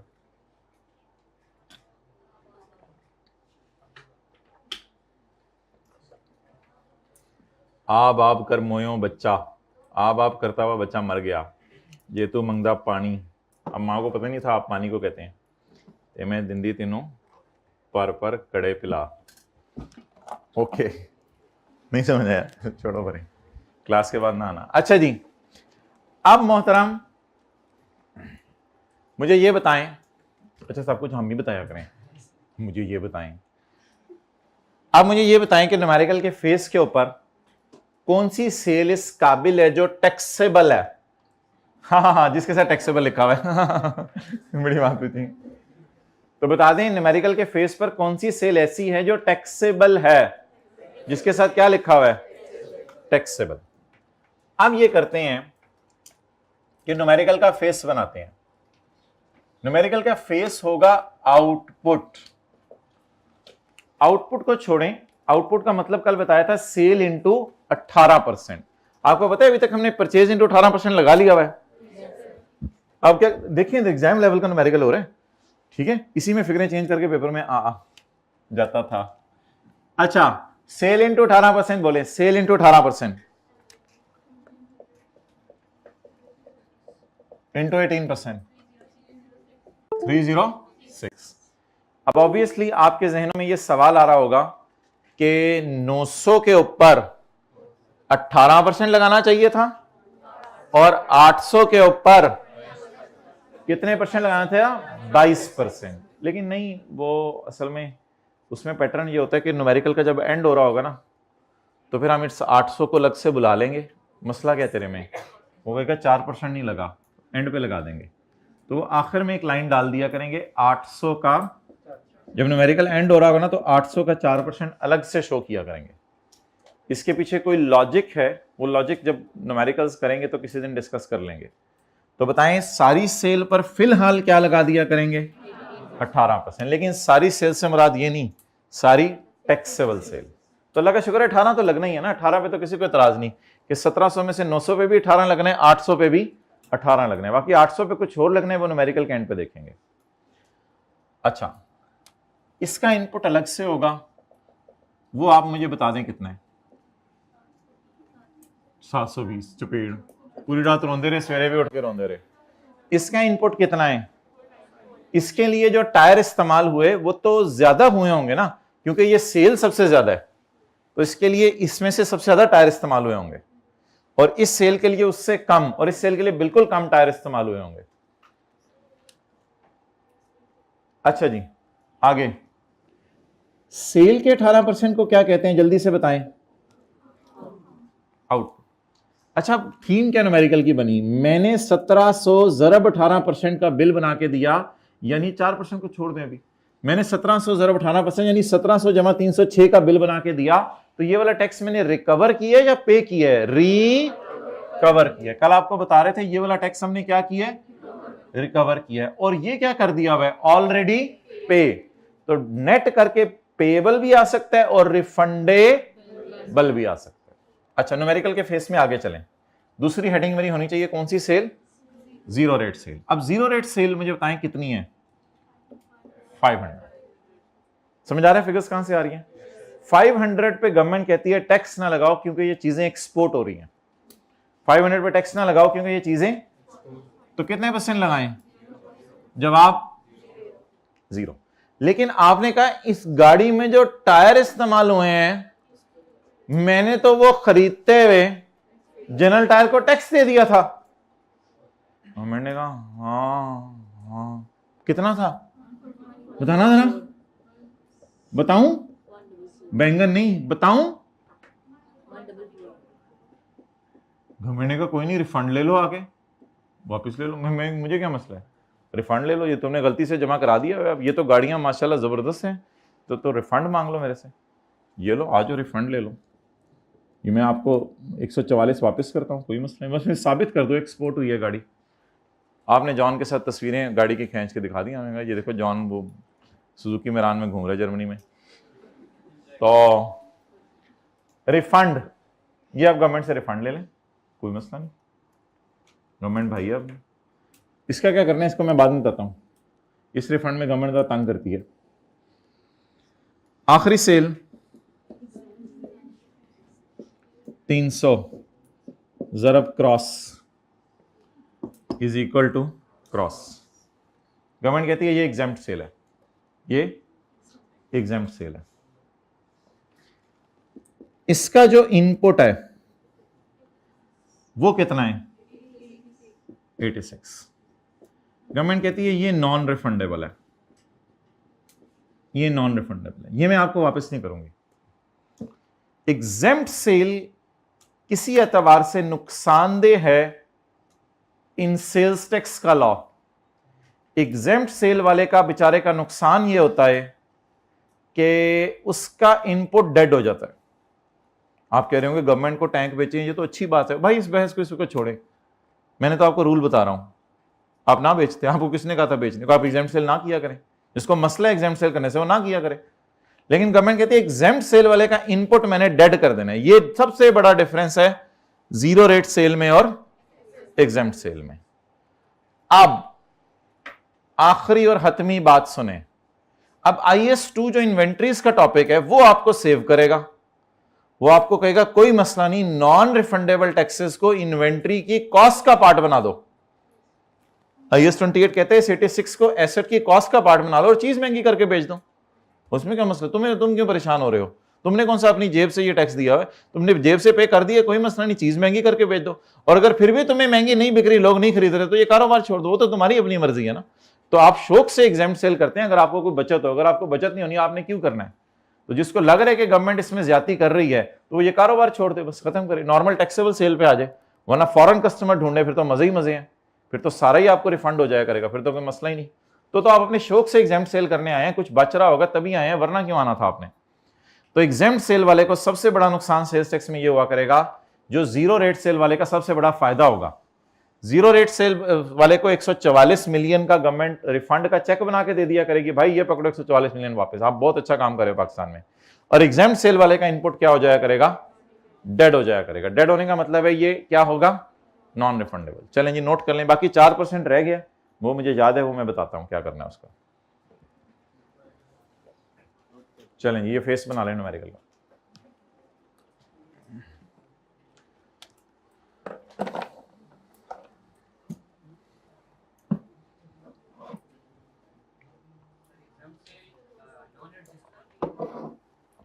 उसका इनपुट बिल्कुल वही हाँ, सेम बात, one and the same thing, you right guy.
Okay,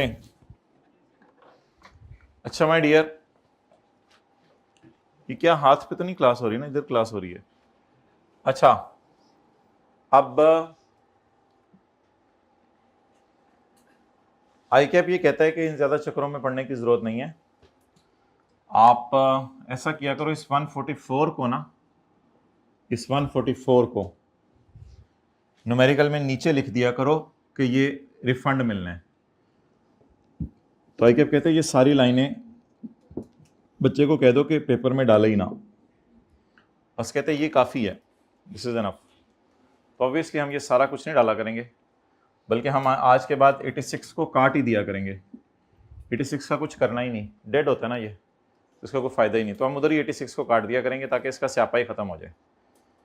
ये आपा स्यापा डालने से पहले इसको गायब कर दें, तो इसलिए 86 को तो सिंपली इग्नोर करें, ये तो डेड हो जाने। बाकी इंशाल्लाह जो 144 होगा उसका हम कर लिया करेंगे कुछ पेपर में, इसका हम रिफंड ले लिया करेंगे। इस 144 का क्या ले लिया करेंगे? रिफंड ले लिया करेंगे गवर्नमेंट से। तो अब ये सारी लाइनें अवॉइड होंगी, बस यही लाइन पेपर में आया करेगी। अब इसमें मैं 4% वो आपको डाल देता हूँ ताकि हमारा न्यूमेरिकल का फेस खत्म हो जाए। तो अब आप बेशक मिटाना है मिटा दें, नहीं मिटाना ना मिटाएं, हमने फ्रेश तरीके से नए सफ़े पे आप इसका सोल्यूशन नोट करना है, जो एग्जाम लेवल का सोल्यूशन है। ये सिर्फ लॉजिक समझाने के लिए था, अब इसी को अमेंड करने की जरूरत नहीं है, बिल्कुल फ्रेश सफ़े पे नया सोल्यूशन नोट करें।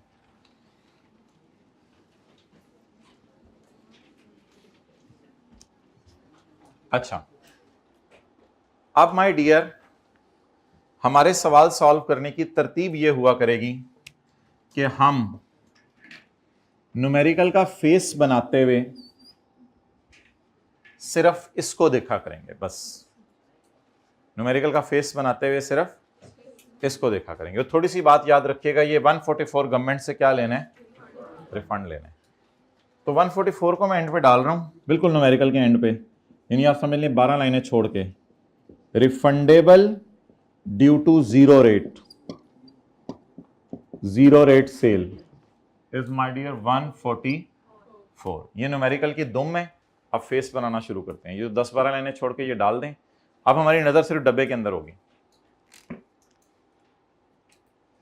चलें जी, डब्बे की फिगर्स उठाएं और न्यूमेरिकल का फेस बनाएं। डब्बे की फिगर्स उठाएं, न्यूमेरिकल का फेस बनाएं। ये तो मैं भी याद कर लेता हूं। डब्बे की फिगर्स उठाएं और न्यूमेरिकल्स का फेस बनाएं। Mister X, sales tax liability for the month, पता नहीं कौन सा मंथ है, फॉर द मंथ ऑफ जनवरी।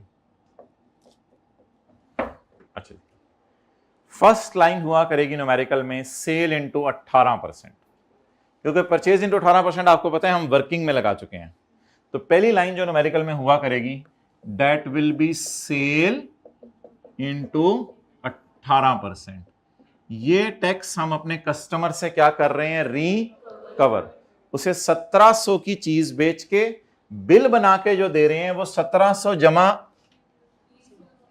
306 का, 1700 जमा 300 यानी 2006 रुपए का उससे बिल बना के दे रहे हैं। उसमें 1700 हमारा है, 306 इज पेएबल टू गवर्नमेंट। लेकिन इसका नाम बड़ा अजीब सा है, output. Basically it is sale into 18%। लेकिन ऑब्वियसली हम 306 तो जमा नहीं कराएंगे। हम गवर्नमेंट को कहेंगे यार थोड़ा सा रहम करो, टायर खरीदते हुए मैंने टायर बहुत महंगे खरीदे हैं, टायर 4000 के नहीं मिले मुझे, 4720 के मिले हैं। ओ हाँ, हुकूमत कहेगी ठीक है, फिर 306 is not payable to government. हुकूमत कहेगी चलो रिलैक्स करो, उसको पकड़ो 490 को। अब माय डियर डब्बे में देखना है बस, 1700 को पकड़ लिया, अब किसको पकड़ें, 490 को। लेस इनपुट, सिर्फ इसी का इनपुट बुलाएं।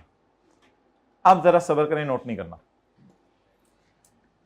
माय डियर ये रिफंड हुकूमत नहीं करती, 490 वाला माइनस करके रिफंड आ रहा है। रिफंड की रीजन ये है कि परचेजेस महंगी हुई होंगी, सेल नहीं हो सकी होगी, कोई भी मसला होगा, रिफंड आ रहा है। तो इसका ना हुकूमत ने एक रूल बना लिया हुआ है, जैसे प्रॉपर्टी के चैप्टर में एक रूल था लोअर ऑफ। हुकूमत कहती है ये जो है ना एक्चुअल बताओ कितने। आपको पता है जब भी लोअर ऑफ की बात आती है तो सबसे पहले एक्चुअल फिगर आती है। एक्चुअल कितनी फिगर है, 490। और अगली फिगर आपको पता है वो अपनी तरफ से बनाता है, वो किसी चीज की परसेंटेज होती है, तो वो है 90% ऑफ आउटपुट। 90% of output. तो ये एक रूल है, रूल, इसको याद कर लें। ये जो हमारा इनपुट हुआ करेगा 490, इसको कभी भी हम पूरा माइनस नहीं किया करेंगे। जिस तरह रिपेयर अलाउंस को माइनस करते थे, रिपेयर को माइनस नहीं करते, लेकिन उधर लोअर ऑफ नहीं होता था। ज्यादा इससे मिलती जुलती मिसाल वो थी, वो जो 4% थी, पता नहीं क्या, वो रेंट कलेक्शन चार्जेस, एक्चुअल और 4% ऑफ ग्रॉस रेंट। उसी तरह की मिसाल समझ लें, एक्चुअल और 90% ऑफ 306। 90% 306 को ले रहा 275। What is lower, 270।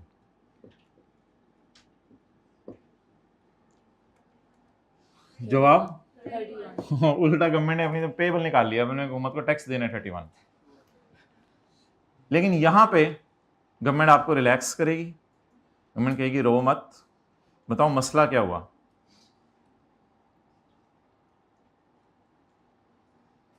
मसला समझाने लगा हूं, आप लोग नीचे देखने लगे हैं। देखें आज नीचे सारे देखें, देखें इसी में जाने। नहीं सर कॉलेज में मेरी कवर ना बनाइएगा। अच्छा जाना है ना, जो भी कर लें, अब जाना तो है। तो अब मुझे आप ये बताएं कि कितना माइनस करने को दिल चाह रहा था, 490। कितना करने दिया, अब कोई लफ्ज बोल दें आप, कितना नहीं माइनस करने दिया। नहीं, कैरी फॉरवर्ड का ज्यादा अच्छा है। वेल डन, किसने बोला कैरी फॉरवर्ड, वेल डन, आवाज आई। कैरी फॉरवर्ड कितना माइनस करना चाह रहे थे जनवरी में, 490। कितना जनवरी में माइनस हुआ, 275। जो माइनस नहीं हो सका वो फरवरी में माइनस कर लें, नहीं हो सका मार्च में कर लेंगे, नहीं हो सका अप्रैल में कर लेंगे। कब जाके ब्रेक लगाएंगे ये भी मैं डिस्कस नहीं कर रहा। ये सही है, तजस्सुस क्रिएट करके हमें भेज देते हैं। मुझे नींद ही नहीं आती, पता नहीं कब तक कैरी फॉरवर्ड होगा। मैं यही सोचते सोचते सो जाऊंगा और यही सोचते सोचते उठूंगा।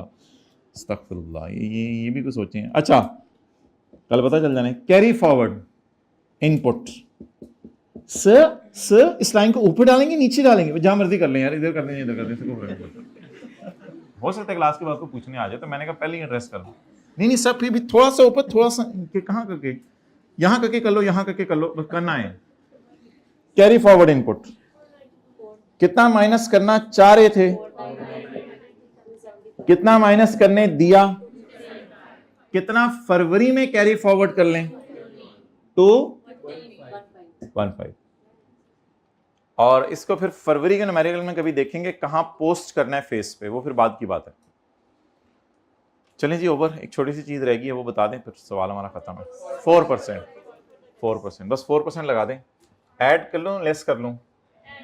ऐड कर लें, चलें ऐड कर लेते हैं। देखना डब्बे के अंदर ही है, मैं अपनी बात से फिरूंगा नहीं, देखना डब्बे के अंदर ही है। डब्बे के अंदर से कोई फिगर उठाएं। ये तो अच्छे बच्चों के डॉलर्स की थी ना, इसको तो 18 भी पढ़ा रहने दें। इसका 4%, तो इस 4% का नाम सुन लें आज। 4% नॉर्मल टैक्स नहीं, 4% further tax on sale to unregistered customer.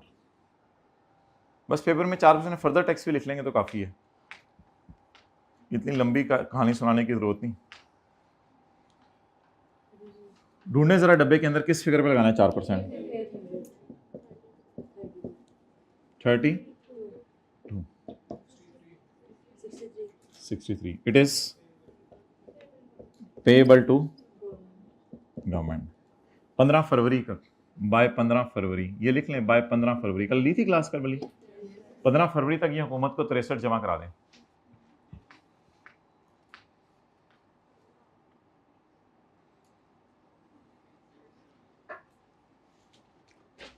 Okay, अब जरा कोशिश करने आप लोगों ने इसको 2 दफा करके आना है सवाल को। अच्छा, अब इधर देखें, 1 मिनट। स्टेप्स पहले पकड़ा करेंगे पर चेज को, उस पर क्या लगा दिया करेंगे, इस टोटल को यहां ले आया करेंगे। उसके बाद तीनों किस्म की, sale to registered, sale to unregistered, इन दोनों को इसलिए मैंने इकट्ठा कर दिया कि इन दोनों पे 18 लगना है, इसलिए मैंने इकट्ठा कर दिया।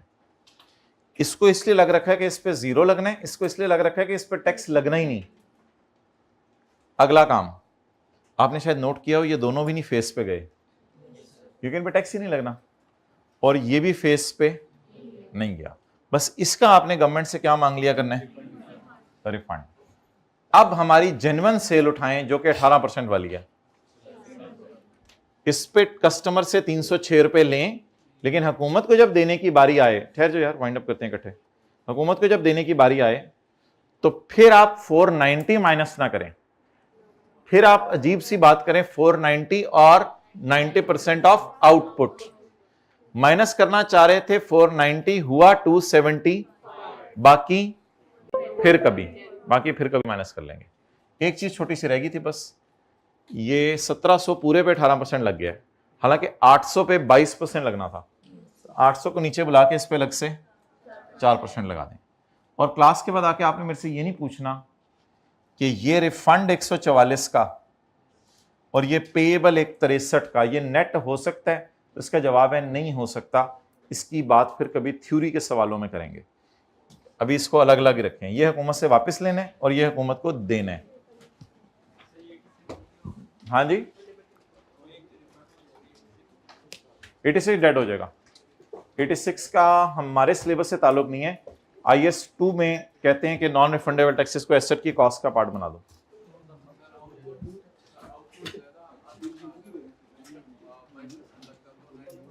हाँ, इसी वजह से उसने नीचे रखा हुआ है, उसको इसी वजह से नीचे रखा हुआ है, वरना टैक्स पेयर्स को फायदा हो रहा था इसलिए। आपका नाम क्या है? सप्तान जी। कौन बोल रहा है? हाँ बोले।